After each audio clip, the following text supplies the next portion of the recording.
A'udzubillahi minasyaitonirrajim. Bismillahirrahmanirrahim. Assalamualaikum warahmatullahi ta'ala wabarakatuh. Bismillahirrahmanirrahim. Alhamdulillahi rabbil alamin.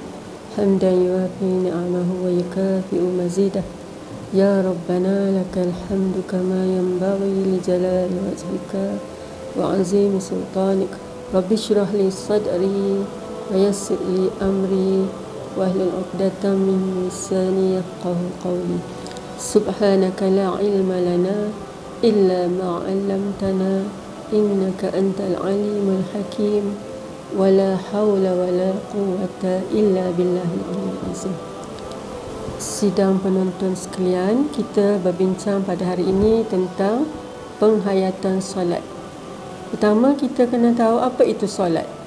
Salat dari segi bahasa bererti doa, tetapi dari segi istilah syarak ia bererti beberapa perkataan dan perbuatan yang didahului dengan takbir dan diakhiri dengan salam dengan syarat-syarat tertentu.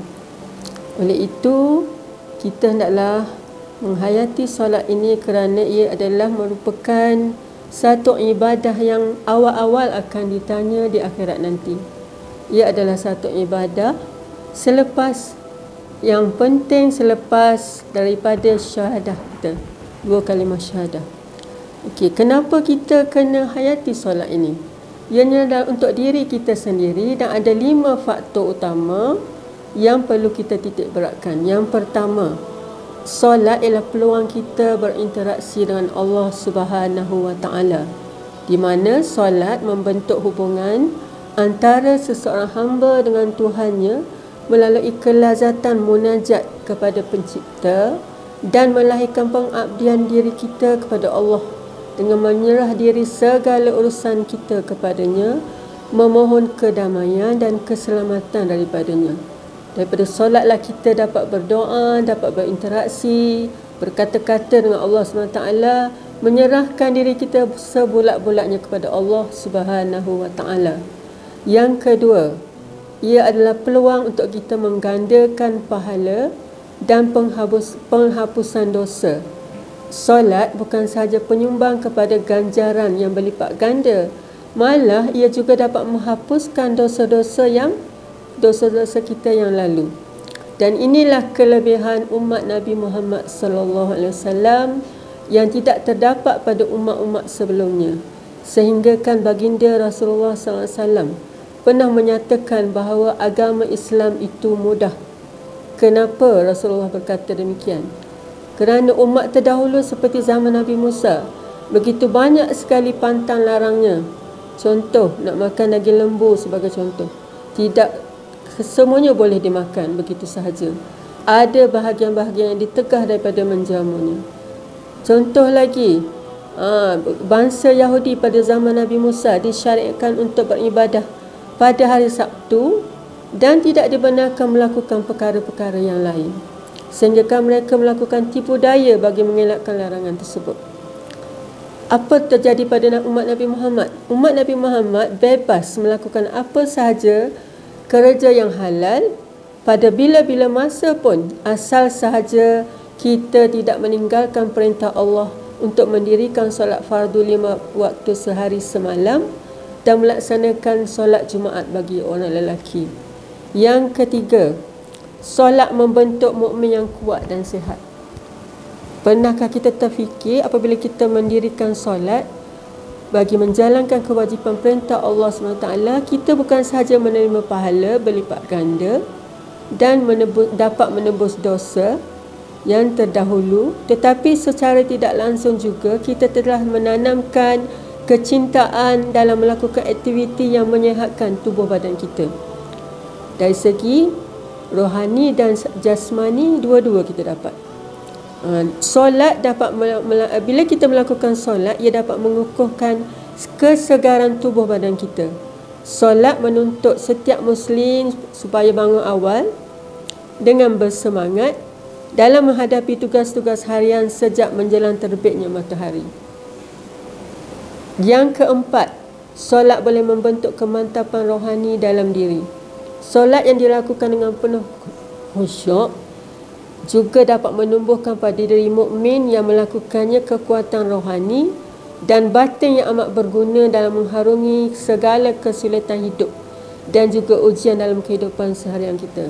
Bayangkan orang yang tidak melakukan solat, di manakah dia hendak mengadu kesusahan diri mereka. Adapun kita, apabila kita melakukan solat, daripada situ kita dapat memantapkan rohani kita dan menjadikan kita orang yang kuat untuk mengharungi kesusahan dalam hidup. Contoh apa yang berlaku pada hari ini, COVID-19. Cabaran daripada COVID-19 begitu banyak sekali. Di antaranya kehilangan kerja, kehilangan punca rezeki, kehilangan saudara mara yang meninggal akibat COVID-19 dan sebagainya. Menyebabkan kadang-kadang haru biru terjadi pada masyarakat. Kalau kita tidak ada sandaran solat, maka lihatlah apa yang terjadi pada bangsa-bangsa yang bukan Islam, orang yang bukan beragama Islam. Ada yang membunuh diri, ada yang tidak tahu, tidak ada arah tuju kehidupan mereka. Adapun kita orang Islam, kita redha dengan ketentuan Allah dan kita menerimanya sebagai suatu ujian untuk pertama menyucikan dosa-dosa kita, dan kedua untuk menjadikan kita mukmin yang lebih kuat. Yang kelima, solat memberikan kita keupayaan mental dan kekuatan dalaman yang tinggi. Selain daripada kaedah kerohanian yang diraih melalui amalan solat, solat juga dapat membantu mukmin untuk sentiasa berbuat kebaikan dan meninggalkan kejahatan. Sebagaimana firman Allah, as-salat ya ayyuhallazina amanu utlu ma uhiya ilaika minal kitab wa aqimis salah inna salata tanha 'anil fahsya'i wal munkar wa la dzikrullahi akbar wallahu ya'lamu ma tasna'un. Sadaqallahu azim. Yang bermaksud, bacalah serta ikutlah wahai Muhammad akan apa yang diwahyukan kepadamu dari Al-Quran dan dirikanlah solat dengan tekun. Sesungguhnya solat itu mencegah dari perbuatan yang keji dan mungkar, dan sesungguhnya mengingati Allah adalah lebih besar faedahnya dan kesannya. Dan ingatlah Allah mengetahui akan apa yang kamu kerjakan. Surah Al-Ankabut ayat 45. Jadi maknanya daripada sini kita disuruh melakukan solat kerana ia boleh mencegah kita daripada perbuatan keji dan mungkar. Ada orang akan tanya, kenapa orang solat buat juga perkara-perkara keji? Kerana solat mereka tidak khusyuk. Orang-orang yang khusyuk dalam solat, mereka akan meninggalkan perkara-perkara keji dan mungkar. Kerana solat itu ada kesan terhadap mental mereka, terhadap kekuatan keupayaan mereka untuk berfikir secara waras. Jadi, marilah kita sama-sama menghayati solat ini agar kita tergolong di kalangan orang-orang yang diredai Allah. Pertamanya, orang-orang yang bersih daripada dosa-dosa kerana diampunkan Allah kerana solat kita. Kemudian kita menjadi hamba Allah yang di mana Allah sebut yauma la yanfa'u malun wala banun illa man atallaha biqalbin salim, iaitu orang-orang yang datang kepada Allah dengan hati yang sejahtera. Hari yang di mana tidak berguna harta benda dan anak pinak kecuali orang-orang yang datang dengan hati yang sejahtera. Sekian daripada saya, mudah-mudahan kita semua diberi kesungguhan, keberkatan untuk menjadi agar kita menjadi orang-orang yang boleh, yang dapat menghayati solat ini, dapat khusyuk dalam solat dan mendapat kesan yang semaksimal mungkin daripada solat yang kita lakukan setiap hari. Dan mudah-mudahan kita juga menjadi orang-orang yang sujud pada Allah sebanyak mungkin, sebaik-baiknya.